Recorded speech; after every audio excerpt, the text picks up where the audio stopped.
নমস্কাৰ এই মুহূৰ্তত আহি পৰিছে সন্ধিয়াৰ কেইবাটাও গুৰুত্বপূৰ্ণ খবৰ আৰু এনে ধৰণৰ খবৰসমূহ নিতৌ চাবৰ কাৰণে চেনেলটো সাবস্ক্ৰাইব কৰি ভিডিঅ'টোত এটা লাইক কৰি দিব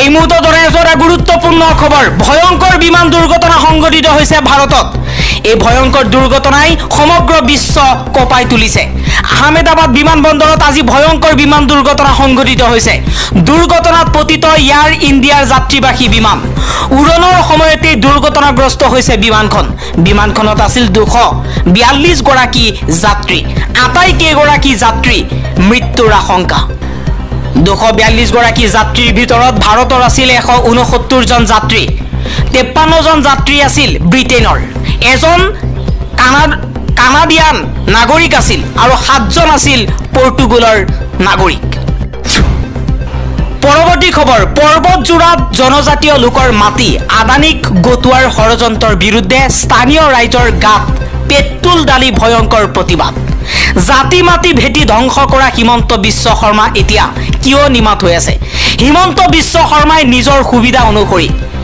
নিজৰ সম্পত্তি গঢ়িবলৈ আদানী আম্বানীক অসমৰ মানুহৰ মাটি দিবলৈ চেষ্টা কৰিছে গাত পেট্ৰল ডালি প্ৰতিবাদ সাব্যস্ত কৰিছে মৰি যাম তথাপিও আমি আদানীক আমাৰ মাটি গতাই নিদিও জাতি মাটি ভেটি ধ্বংস কৰা হিমন্ত বিশ্ব শৰ্মা এতিয়া নিমাত হৈ আছে বুলি প্ৰতিবাদ সাব্যস্ত কৰি পৰ্বতজোৰাত জনজাতীয় লোকৰ বৃহৎ প্ৰতিবাদ সাব্যস্ত কৰি হিমন্ত বিশ্ব শৰ্মাক খকিয়াই দিছে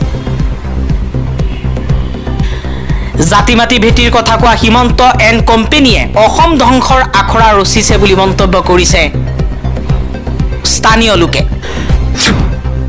পৰৱৰ্তী খবৰ 8 দিনৰ আৰক্ষীৰ জিম্মাত ৰাজা ৰঘুবংশীৰ হত্যাকাৰী শিলঙৰ আদালতে মেঘালয় আৰক্ষীৰ জিম্মাত দিলে 5 অভিযুক্তক আৰক্ষীৰ তদন্তত জিতেন্দ্ৰ ৰঘুবংশী নামৰ আন এজনো হত্যাকাণ্ডত জড়িত থকাৰ সন্দেহ পৰৱৰ্তী খবৰ এপিচিচিৰ সভাপতি গৌৰৱ গগৈৰ বিৰুদ্ধে খৰপ হৈ পৰিছে সভাপতি দিলীপ শইকীয়াই কৈছে বিধানসভাত বিদেশীৰ বিষয়ে আলোচনা হওঁতে আৰু কংগ্ৰেছে বিদেশী বহিষ্কাৰ কৰিব নালাগে বুলি কৰা আলোচনা চাবলৈ সেই নিৰ্দিষ্ট সময়ত বিধানসভাৰ গেলেৰীত প্ৰৱেশ কৰিছে গৌৰৱ গগৈ তেওঁৰ মানসিকতা ঠিক নহয় গৌৰৱ গগৈৰ বিৰুদ্ধে এই অভিযোগ উত্থাপন কৰি বিজেপিৰ ৰাজ্যিক সভাপতি দিলীপ শইকীয়াই মন্তব্য কৰিছে আন এটা খবৰ মেডিকেল কলেজৰ হোষ্টেলৰ ছাদত দুৰ্ঘটনাগ্ৰস্ত বিমানখন পৰিল 20 জনকৈ কনিষ্ঠ চিকিৎসকৰ মৃত্যুৰ আশংকা মাত্ৰ 6 ছেকেণ্ডৰ এক চাহ ৰুদ্ৰকৰ মুহূৰ্ত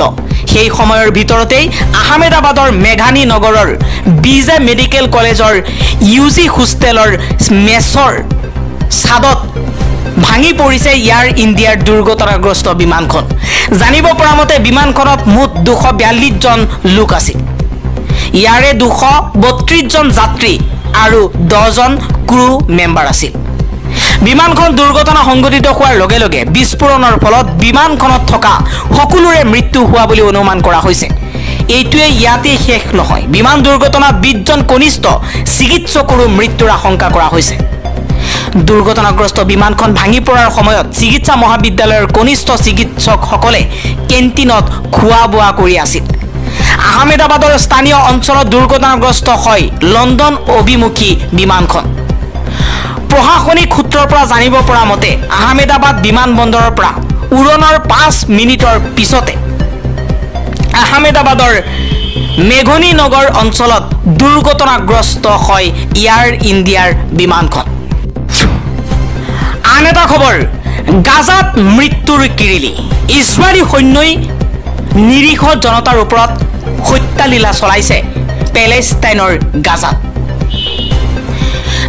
সন্ত্ৰাস আৰু কিছু অনুসংগিক প্ৰশ্ন যোৱা জানুৱাৰী মাহৰ এটা তথ্য গাজাত প্ৰায় 1,55,000 গৰাকী গৰ্ভৱতী আৰু স্তনপান কৰাই থকা মহিলা আছে 5,500 গৰাকী মহিলাই যোৱা ফেব্ৰুৱাৰী মাহত সন্তান প্ৰসৱ কৰাৰ কথা আৰু আজিৰ তাৰিখৰ তথ্য হ'ল গাজাত মুঠ 63,000 জন পেলেষ্টাইনিক হত্যা কৰা হ'ল তাৰে প্ৰায় 18,000 শিশু আৰু মুঠ হত্যাৰ প্ৰায় 55% হ'ল মহিলা, যিসকলৰ সৈতে যুদ্ধৰ কোনো সম্পৰ্ক নাছিল। 63,000 জনক হত্যা কৰা হ'ল, সেয়াও মাত্ৰ 1.5 বছৰৰ ভিতৰত। সমগ্ৰ বিশ্ব নিমাত হৈ আছে। গাজাত হয়তো এটা নিউক্লিয়াৰ বম পেলোৱা হ'লে ইমান মানুহেই মৰিলহেঁতেন, আৰু তেতিয়া হয়তো বিভিন্ন কাৰণ অজুহাতত নীৰৱ হৈ থকা অথবা বাজ বিচাৰ কৰি থকা মানৱতাবাদী সকলৰো কিছু হাৱৈ বিয়ৈ শুনিবলৈ পোৱা গ'লহেঁতেন। এতিয়া হয়তো বহু মানৱতাবাদীৰ হৃদয় সেইবাবেই কঁপি উঠা নাই, কাৰণ 1.5 বছৰত দিনে 2-4জনকে মাৰিহে গাজাত 63,000 জনক হত্যা কৰা হ'ল। আনফালে ইজৰাইল অথবা আমেৰিকায়ো এটা নিউক্লিয়াৰ বম পেলায়েই যুদ্ধ সামৰি থ'ব পাৰিলেহেঁতেন। তেওঁলোকৰনো ইমান দীঘলীয়াকৈ যুদ্ধৰ চাৰ্কাছ ৰচি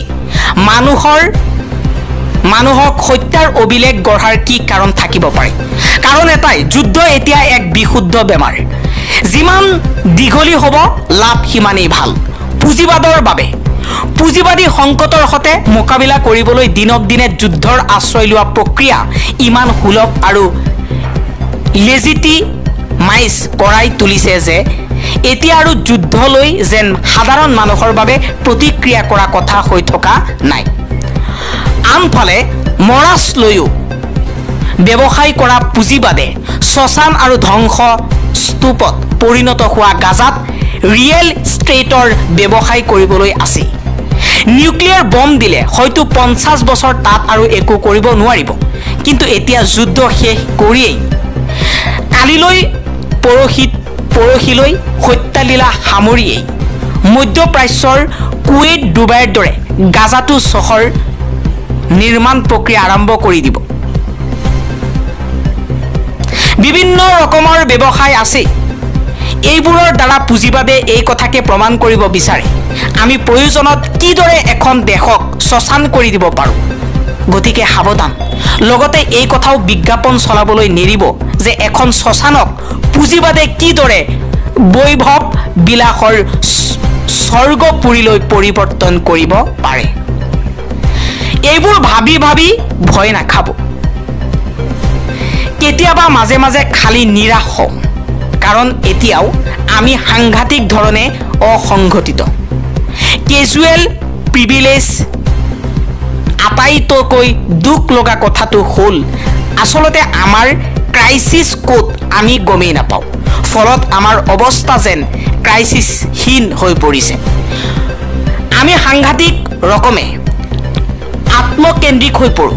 এই পৃথিৱীখন ৰহাতলৈ যোৱাক লৈ আমাৰ কোনো মতলব নাথাকে। আমি কেতিয়াও সংযোগ বিচাৰি নাপাওঁ অথবা নাচাওঁ যে আমাৰ দেশতো নেতান্যাহুৰ দৰেই শৰ্মা ৰজাই ৰাজত্ব কৰি আছে, যি বিনা কাৰণত মানুহক মাৰিছে, ঘৰ ভাঙিছে, দেশৰ সীমান্ত গৈ নাগৰিকক এৰি থৈ আহিছে, যি মন যায় তাকে নিজৰ ব্যক্তিগত সম্পদ কৰি তুলিছে, গছ কাটি তহিলং কৰিছে, মুখ খুলি কথা ক'লেই জেলত ভৰাই থৈছে, পাগলৰ দৰে অনবৰতে আবুল তাবুল বকি দেশত চাৰ্কাছময় পৰিৱেশ সৃষ্টি কৰি ৰাখিছে। এইবোৰ অনুভৱ কৰি আমি সঁচাই এদিন দায়বদ্ধতাৰে কিবা এটা কৰিবলৈ সংঘবদ্ধ হ'মনে? সংগঠিত হোৱাৰ বাহিৰে যে কোনো নিস্তাৰ নাই সেই কথা অনুভৱ কৰিব পাৰিমনে? নে প্ৰত্যেক দিনাই হত্যালীলা চলাই থকা ইজৰাইলী দানৱে যোৱা কেইদিনমানৰ পূৰ্বে গাজাৰ এখন স্কুলত শৰণাৰ্থী হৈ থকা 50 জনক বম দি হত্যা কৰাৰ দৰে দিন এটা আমাৰ ইয়ালৈকো অহালৈ আমি অপেক্ষা কৰিম। কথাখিনি অলপ ভাবি চাব। বৰ্তমান পৃথিৱীখন কোন দিশে গতি কৰিছে? সাধাৰণ মানুহক, নিৰপৰাধী মানুহক হত্যা কৰা হৈছে আৰু সমগ্ৰ বিশ্বই চাই আছে।